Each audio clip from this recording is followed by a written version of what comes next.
Hi guys and assalamu alaikum, welcome to Mr and Mrs Khan's kitchen. Today we have come with a really quick and easy recipe. It's the new thing that's going viral. So it is the pomegranate with chocolate bites. They're like pomegranate and chocolate bites. So to start off, I have peeled one whole pomegranate and we've got a good amount of pomegranate seeds there. What we will be doing now is we're going to be moving on to melting our chocolate. So I've just got some boiling water in a pan and I'm just going to put a heat resistant bowl on top. Right, so we're going to put our chocolate in the pan, in the bowl should I say, to melt. So we've got 2 packets of chocolate and we will be putting them both in. Right guys, so now that we have put our chocolate in the bowl, as you can see it's starting to melt. So we're just going to use a spoon to keep mixing it and stirring it until the chocolate completely melts.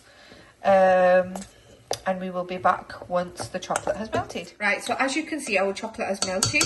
It actually melted pretty fast, so it took around 35 to, not even that, about a minute to melt. So we'll be moving on to the next step.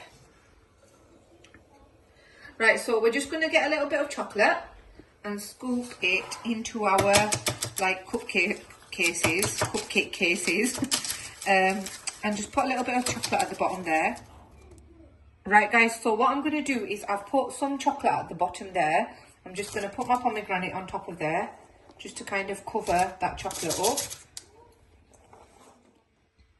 Right, so in this last bit of chocolate over here, I've just put in a little bit of coconut oil to make it nice and runny, so I can drizzle it over the the pomegranate seeds.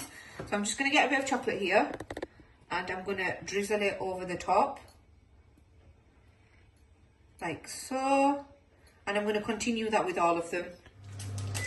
Right guys, so as you can see, we've put the chocolate drizzle on top. I'm just going to bob this into the fridge now to set.